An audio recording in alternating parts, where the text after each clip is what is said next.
அஸ்ஸலாமு அலைக்கும் வரஹ்மத்துல்லாஹி வபரகாத்துஹு. கண்ணிமிக்க அல்லாஹு தாலா உலகத்தில் அவன் எதை பெருமதியாக சொன்னானோ அந்த தீனை அவனோட வார்த்தையை கீழே கட்டுப்பட்டு தான் அதனுடைய பிரயோஜனத்தை அடைய முடியும்.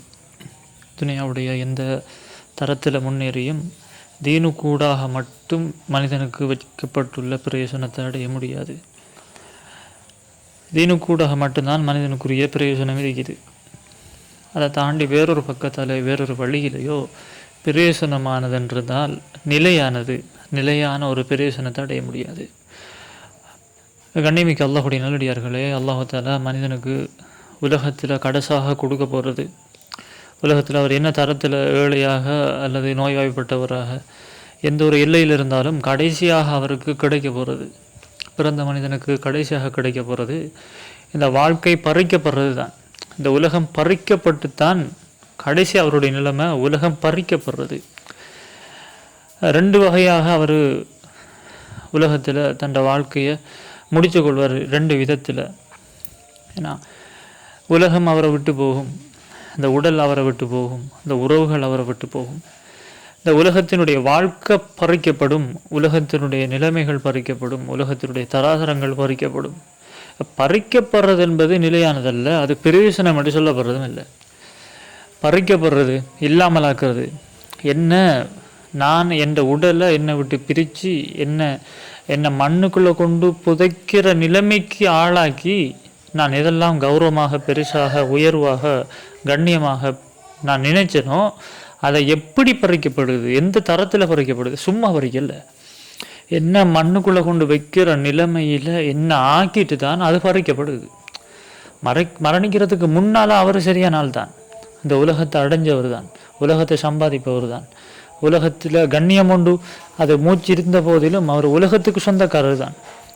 எப்படியான நிலைமையில் பறிக்கப்படுது, இந்த உலகத்துக்கும் அவருக்கும் சம்பந்தமே இல்லை, இந்த உறவுக்கும் அவருக்கும் சம்பந்தமே இல்லை, ஏன்னா அவர் கட்டிய வீட்டுக்கும் அவருக்கும் சம்பந்தமே இல்லை. அப்படி ஆக்கிட்டாங்க, அப்படி ஆக்குவாங்க, அல்லாஹ் ஆக்குவான். ஒரு மனிதனுக்கு அல்லாஹ் கொடுக்குற விருது நிலைமை என்ன, உலகத்தை விட்டு பிரிகிற நிலைமைய அவருக்கு அவருடைய சொந்தங்களாக இருக்கலாம், அவருடைய முதல் தொழிலாளிகளாக இருக்கலாம், அவருடைய நண்பர்களாக இருக்கலாம்.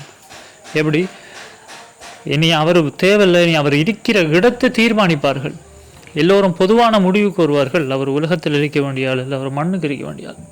எப்படியான தராதரம் உலகத்தில் கிடைக்குது. எனவே கண்ணிமிக்க அல்லாஹுடைய நல்லடியார்களே, நாங்கள் இந்த வச்சு யோசி பார்க்கணும். உலகம் பறிக்கப்படுறதை விட மோசமானது தான் இந்த நிலைமை அடைகிறது.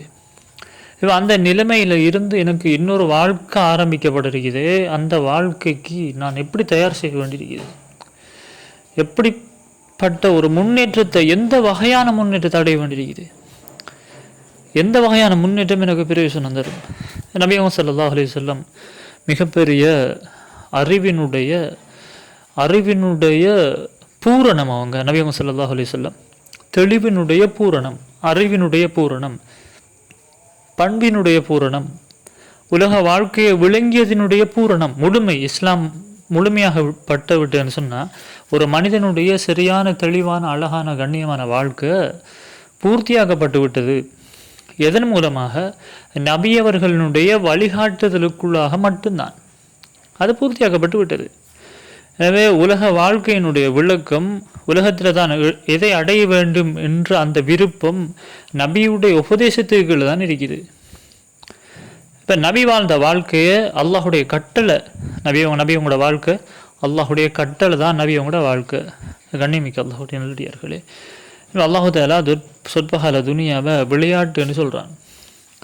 எதை வெற்றியாக நினைக்கிற, எதை கண்ணியமாக நினைக்கிற, விளையாட்டுன்னே சொல்கிறான். அந்த விளையாட்டு வெற்றியுள்ள விளையாட்டுன்னு சொல்லல, அது விளையாட்டுன்னு சொல்லி முடிச்சிட்டான்.